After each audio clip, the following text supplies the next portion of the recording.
Bismillahirrahmanirrahim. Assalamualaikum warahmatullahi wabarakatuh. Alhamdulillahirabbil alamin. Salatu wassalamu ala asyrofil anbiya'i wal mursalin wa ala alihi wa sahbihi rasulillahi ajmain. Rabbi shrah li sadri wa yassir li amri wa hlul 'uqdatam min lisani yafqahu qawli. Alhamdulillah, puji syukur kita ucapkan kehadirat Allah Subhanahu wa taala. Sampai hari ini Allah masih memberikan kesehatan kepada kita semua. Salawat dan salam kepada Nabi Allah Muhammad sallallahu alaihi wasallam. Allahumma shalli ala Muhammad wa ala ali Muhammad. Saudara sekalian, kita lanjutkan perkuliahan kita pada hari ini. Ini pertemuan kita yang kedua, di mana pada pertemuan pertama kita sudah membicarakan tentang kontrak pembelajaran kita yang akan kita laksanakan dalam satu semester ini nantinya. Nah, pada pertemuan yang kedua ini kita akan membicarakan tentang konsep dasar dari ulumul Quran itu sendiri, sesuai dengan mata kuliah yang kita pelajari pada semester ini, yakni mata kuliah ulumul Quran. Topik pertama dalam pembahasannya adalah konsep dasar ulumul Quran. Sebelum kita mulai, ada baiknya saya perkenalkan terlebih dahulu. Ini biodata saya ataupun profil saya. Dan selanjutnya untuk memulai perkuliahan hari ini, sama-sama kita bermohon kepada Allah, berdoa semoga pelaksanaan perkuliahan kita dapat berjalan dengan baik. Ya, saudara sekalian, adapun capaian yang akan diharapkan setelah mahasiswa mempelajari topik konsep dasar ulumul Quran, ini indikator capaian yang seharusnya didapat oleh seluruh mahasiswa.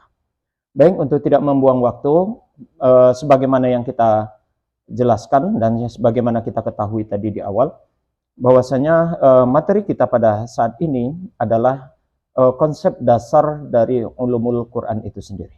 Kita mulai daripada pengertian ulumul Quran. Kata ulumul Quran atau kalimat ulumul Quran itu yang terdiri dari dua suku kata. Pertama adalah kalimat ulum, yang kedua Quran. Ya. Kata-kata ulum secara etimologi, kalimat atau kata ulum ini yang merupakan bahasa Arab, dia bentuk jamak dari kata-kata ilmun. Bentuk jamaknya dari kata-kata ilmun itu adalah ulum. Ya. Yang memiliki arti adalah ilmu pengetahuan. Bentuk sinonim ataupun bentuk yang persamaan dari kata-kata ilmun di dalam tata bahasa Arab itu ada kalimat ma'rifah ataupun fahmun. Ma'rifah artinya mengenal, fahmun artinya adalah faham. Jadi kata-kata ma'rifah dan mafhum itu bentuk sinonim daripada kalimat ulum atau ilmun, ya. Sehingga kata-kata itu menunjukkan kepada satu konsep pengetahuan. Kemudian yang kedua, ada kata-kata Quran. Quran adalah bentuk masdar daripada kalimat ataupun kata qara'a. Qara'a yaqra'u Quran. Ya, bentuk masdar dari kalimat tersebut yang memiliki arti adalah bahan bacaan atau sesuatu yang dibaca. Karena kata dasarnya adalah bentuk masdari qara'a. Qara'a itu sendiri memiliki arti baca, maka Quran itu adalah sesuatu yang dibaca. Sedangkan secara terminologi, secara istilah, pengertian dari Al-Quran itu sendiri adalah firman Allah yang diturunkan kepada Muhammad Shallallahu Alaihi Wasallam sebagai Rasulullah melalui perantara malaikat Jibril, yang mana Al-Quran itu terdiri daripada 30 juz, 114 surat, dan 6.666 ayat. Meski sebagian ulama ada yang memandang sejumlah 6.616 ayat. Ini akan kita bahas kemudian nanti pada bab tentang jumlah ayat-ayat yang tertera di dalam Al-Quran. Kemudian kalau kita pahami secara umum tentang konsep ulumul Quran itu sendiri, pemaknaannya adalah ulumul Quran itu sendiri bermakna satu cabang ilmu pengetahuan yang membahas tentang segala sesuatu yang berhubungan dengan Al-Quran. Sejak dari proses turunnya, pengumpulan, pembukuan, ya, kemudian pengetahuan tentang maki dan madani, nasikh dan mansuh, kemudian ada muhkamat dan mutasyabihat, dan hal-hal yang lain yang berkaitan dengan ulumul Quran.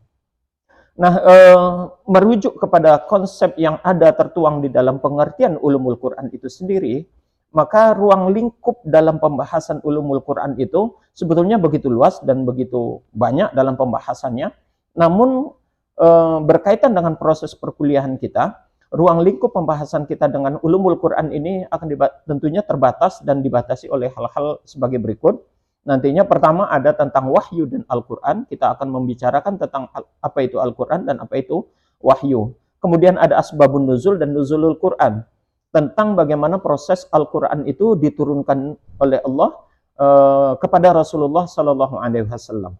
Kemudian ada lagi tentang proses pengumpulan dan pembukuan Al-Quran. Bagaimana Al-Quran itu perkembangannya dari awal sampai sekarang ini dengan proses dan tahapan-tahapan tertentu untuk membukukan Al-Quran itu sendiri. Kemudian ada Al-Quran yang diturunkan dalam 7 huruf. Al-Quran yang diturunkan dalam 7 huruf, meski banyak perdebatan dan pertentangan di pendapat para ulama, yang ini nantinya jumhur merujuk kepada 7 macam bentuk bacaan. Dan inilah yang nanti pada akhirnya melahirkan konsep tentang qira'atus sab'ah atau 7 bacaan. Kemudian ada pembahasan tentang ayat pertama dan yang terakhir diturunkan. Mana klaster kelompok ayat-ayat pertama diturunkan dan ayat terakhir diturunkan. Dan ini pun nanti akan ada tentang perbedaan pendapat para ulama. Kemudian ada materi tentang Makkiyah dan Madaniyah. Pengelompokan ayat dari sisi turunnya pada periode Mekah dan periode Madinah. Dan seperti apa makna Makkiyah dan Madaniyah itu akan kita bahas pada pembahasan Makkiyah dan Madaniyah. Kemudian lagi saudara, nanti akan ada ruang lingkup dari pembahasan ulumul Quran ini berkaitan tentang muhkamat dan mutasyabihat. Tentang ayat-ayat yang pengklasteran makna secara ketentuan penetapan hukum dan kandungannya itu mana yang muhkamat dan mutasyabihat. Kemudian ruang lingkupnya lagi berkaitan tentang nasikh dan mansukh. Ada ayat-ayat Al-Quran di mana isi dan kandungannya itu ternasahkan oleh ayat yang lain. Nah, itu pembahasannya nanti ada dalam nasikh dan mansukh. Kemudian ada lagi rasam dan i'jaz. Rasam ini seperti yang kita ketahui, kita sekarang saat ini memegang rasam Utsmani. Ya. Rasam Utsmani ini nanti akan kita bahas banyak tentang rasam dan i'jaz. I'jaz di dalam hal ini adalah berkaitan tentang kemukjizatan Al-Quran itu sendiri. Kemudian ada berkaitan tentang mutlak dan muqayyad. Tentang hal ini, kita akan melihat bagaimana ayat-ayat Al-Quran itu dalam pemaknaan yang secara am dan secara khas. Ada yang mutlak dan ada muqayyad pembatasannya. Dan terakhir, ada yang berkaitan tentang tafsir, takwil, dan terjemah. Ini yang dipakai oleh para mufassir, bagaimana dia menggali dan mengangkat hukum-hukum dan kandungan-kandungan yang terdapat di dalam Al-Quran. Saudara sekalian, perlu diketahui sejarah dari pertumbuhan dan perkembangan ulumul Quran itu sendiri. Sebenarnya kalau kita menilik jauh ke belakang, ulumul Quran ini sudah ada dan sudah ada proses secara kontekstual pembelajarannya sejak dari masa Rasulullah. Lebih tepatnya lagi, di saat Rasulullah awal mula diangkat menjadi seorang nabi atau rasul, maka di saat itu ulumul Quran itu pada dasarnya sudah muncul dan sudah ada. Hanya saja saudara sekalian, di masa itu belum terbukukan dengan baik. Apa bukti adanya ulumul Quran itu sendiri di masa Rasulullah? Yakni justru tentang asbabun nuzul dan nuzulul Quran itu sendiri. Bagaimana proses daripada turunnya Al-Quran, dan juga penyebab-penyebab daripada ayat-ayat Allah itu diturunkan. Itu diantaranya. Kemudian di masa sahabat, perkembangan ilmu ataupun ulumul Quran ini semakin membaik, semakin meningkat, dan semakin perkembangannya semakin meluas. Hal ini salah satu bukti yang ada perkembangan ulumul Quran di masa sahabat, adanya tentang pengumpulan dan pembukuan Al-Quran. Di mana proses itu, di masa Khulafaur Rasyidin itu, telah dimulai dari semenjak kekhalifahan Abu Bakar Siddiq, yang pada akhirnya disempurnakan sampai pada masa Utsman bin Affan, yang kita kenal penyempurnaan itu dengan istilah rasam Utsmani itu sendiri. Kemudian berlanjut kepada masa tabi'in dan tabi'ut tabi'in, perkembangan ulumul Quran itu semakin pesat dan semakin meningkat. Lebih tepatnya saudara sekalian, terlihat perkembangan ulumul Quran itu semakin menjadi lebih baik, itu sekitar di abad ke-5 Hijriah dan 7 Hijriah. Di mana di abad ini perkembangan ilmu Al-Quran ataupun ulumul Quran itu sudah semakin pesat. Hal ini dapat dibuktikan dengan adanya atau dengan banyaknya terbit buku-buku yang mencatat dan menulis serta mengajarkan tentang konsep-konsep ulumul Quran itu sendiri. Di antaranya, saudara, apa yang ditulis oleh Abu Bakar Al-Baqalani, ya, dia telah menulis sebuah buku, sebuah kitab yang berjudul Al-I'jaz Al-Quran, di mana di situ menjelaskan banyak tentang bagaimana kualitas dan kelebihan-kelebihan yang terkandung di dalam Al-Quran dengan mukjizat-mukjizat yang ada di dalamnya. Kemudian juga apa yang dituliskan oleh Abu Salamah, dia telah menulis tentang majazwin Al-Quran dan nasikh wa mansukh. Di situ tentang konsep-konsep nasikh dan mansukh banyak diangkat oleh Ijaz Abdullah As-Salam. Ya. Kemudian saudara sekalian, adapun manfaat kita mempelajari tentang ulumul Quran itu sendiri ada beberapa poin. Yang pertama, menambah khasanah keilmuan kita tentang Al-Quran itu sendiri. Kemudian yang kedua, memahami proses turunnya Al-Quran, bagaimana Allah menurunkan Al-Quran itu dari Sidratul Muntaha menuju ke Baitul Izzah, lalu sampai kepada Rasulullah, dan Rasulullah disampaikan kepada para sahabat. Bagaimana tahapan-tahapan itu banyak dijelaskan, dan itu menjadi pengembangan dan pengayaan ilmu kita di bidang proses turunnya Al-Quran. Kemudian mengetahui corak ragam bacaan Al-Quran. Dengan adanya pembelajaran Al-Quran diturunkan dengan 7 huruf, melahirkan konsep qiraatus sab'ah atau qiraat yang 7, memberikan kekayaan kepada kita tentang cara membaca Al-Quran itu yang begitu beraneka ragam sesuai dengan pembahasan dan penjelasan oleh para imam qiraat yang mutawatir.